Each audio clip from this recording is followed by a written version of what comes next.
Se o Sol for frio, a verdade é que ninguém quer que você saiba. Bora direto ao ponto. Você sabe que a gente já é desse jeito, né? Bora. O que você vai ouvir aqui não é o tipo de coisa que você aprende na escola, não, tá? E nem vai, muito menos, ver passando no Jornal Nacional. E muito menos que a NASA vai te contar, tá bom? A teoria de que o Sol é frio, ou pelo menos que ele não funciona de maneira que a ciência tradicional afirma, tá? E isso vem ganhando cada vez mais força entre os pesquisadores independentes, físicos, dissidentes, teóricos da conspiração e até entre cientistas de dentro das próprias agências espaciais que resolveram falar a verdade depois de anos de silêncio. Te pegou de surpresa, né? Ó, primeiro, vamos recapitular o básico, tá? Que todo mundo aprendeu na escola, aquele padrão. O Sol seria uma estrela de classe G, composta majoritariamente por hidrogênio e hélio, realizando reações nucleares de fusão a temperatura de mais ou menos 15 milhões de graus Celsius no núcleo e cerca de 6 mil graus na superfície. Essa energia viajaria pelo vácuo do espaço até chegar aqui na Terra em forma de radiação solar. Parece bonito, né? Só que tem muita coisa nessa história que simplesmente não bate, tá bom? Bora começar pela questão da altitude. Como eu já falei antes, quanto mais você sobe, mais frio fica. Isso vai totalmente contra o conceito de proximidade com a fonte de calor. Se o Sol realmente fosse essa bola incandescente a 150 milhões de quilômetros de distância, a variação de temperatura ao subir 1000 metros não deveria ser tão radical, tá? Mas tem mais. Se o calor fosse transmitido de forma tão eficiente pelo vácuo do espaço, o espaço entre a Terra e o Sol deveria ser escaldante. Só que ele é congelante, com temperatura de menos 270 graus Celsius, praticamente zero absoluto. E aí os defensores da teoria do Sol frio levantam um ponto central. O calor que sentimos aqui não vem direto do Sol, mas é gerado na interação da luz solar com nossa atmosfera e com o campo eletromagnético terrestre.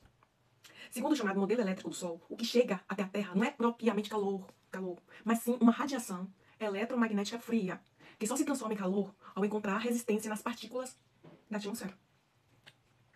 É como se a atmosfera da Terra fosse um forno de micro-ondas, tá? Que só aquece quando as ondas interagem com a matéria, num vácuo. Não tem que aquecer, por isso continua frio. Agora segura essa. Pesquisadores independentes afirmam que se a atmosfera da Terra fosse magicamente sugada, o planeta continuaria exposto à luz solar, mas as temperaturas despencariam para níveis letais de frio, porque sem a atmosfera não haveria resistência suficiente para gerar o aquecimento. Sabia disso? Isso ajuda a explicar por que astronautas em missões espaciais precisam de roupas térmicas ultra protegidas. E não é para se proteger do calor não, tá? Mas do frio extremo, mesmo estando onde? Em frente ao Sol. E sabe o que é ainda mais curioso? Satélites que estão o tempo todo banhados pela luz solar no espaço também precisam de sistemas de aquecimento, não para refrigerar, tá? Mas para evitar que congelem. Por que ninguém comenta isso nos livros? Nos livros escolares mesmo. Ninguém fala sobre isso. Agora, vamos mais fundo, tá? Se você estudar os documentos da NASA, vai encontrar referências técnicas que mostram que o cálculo da temperatura de um corpo no espaço depende da interação com a radiação solar, mas principalmente da emissividade do material e da quantidade de radiação absorvida, não do calor direto. Ou seja, até os próprios engenheiros aeroespaciais trabalham com a premissa de que o espaço é congelante e que o aquecimento só acontece por absorção direta de radiação. E mesmo assim, de forma muito limitada. Agora vamos para a parte conspiratória, tá? Porque até então eu só estava falando de física com você, tá? Tudo aquilo já era um fato. Agora vamos para a teoria. Tem quem diga que toda essa história de Sol quente é uma das maiores fraudes científicas já mantidas ao longo da história, superando até aquela do homem que foi para a Lua, né? Por quê? Porque se a população soubesse que o Sol é uma fonte de radiação eletromagnética e não uma bola de fogo, a gente começaria a questionar tudo. Desde os modelos de distância, passando pelos conceitos de espaço-tempo, até os próprios cálculos astronômicos de massa, densidade e gravidade. E tem outro detalhe importante, tá? Que é, obviamente, não vamos deixar passar despercebido. Segundo algumas teorias, o Sol não é nem mesmo um corpo sólido ou gasoso, mas sim uma espécie de projeção de plasma sustentada por correntes elétricas gigantescas que percorrem o cosmos através de estruturas chamadas correntes de Becquerel.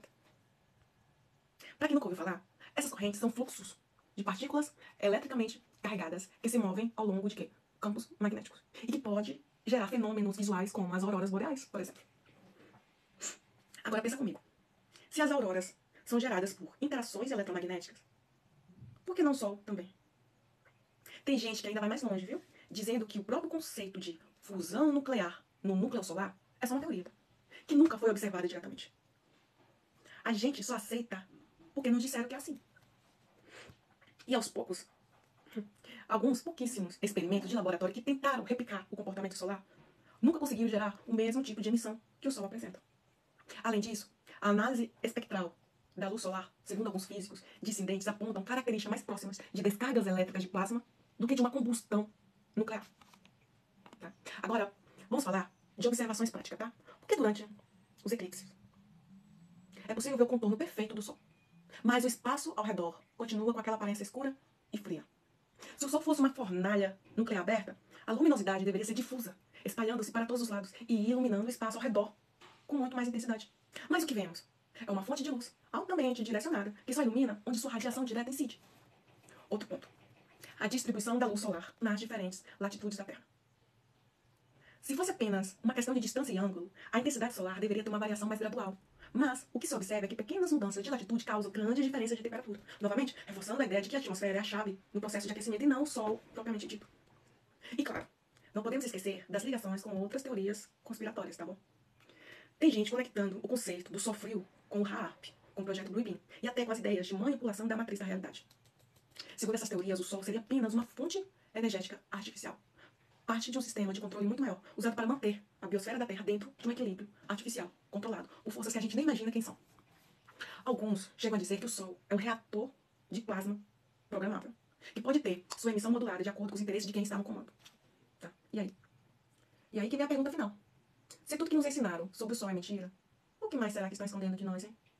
Se você quiser, eu posso trazer no próximo vídeo uma análise completa do modelo elétrico do universo, onde não só o Sol, mas todas as estrelas seriam manifestações de correntes elétricas intergalácticas, e não esferas de gás em combustão. Se quiser continuação, comenta aqui. Quero saber mais sobre o Sol elétrico e o plasma cósmico.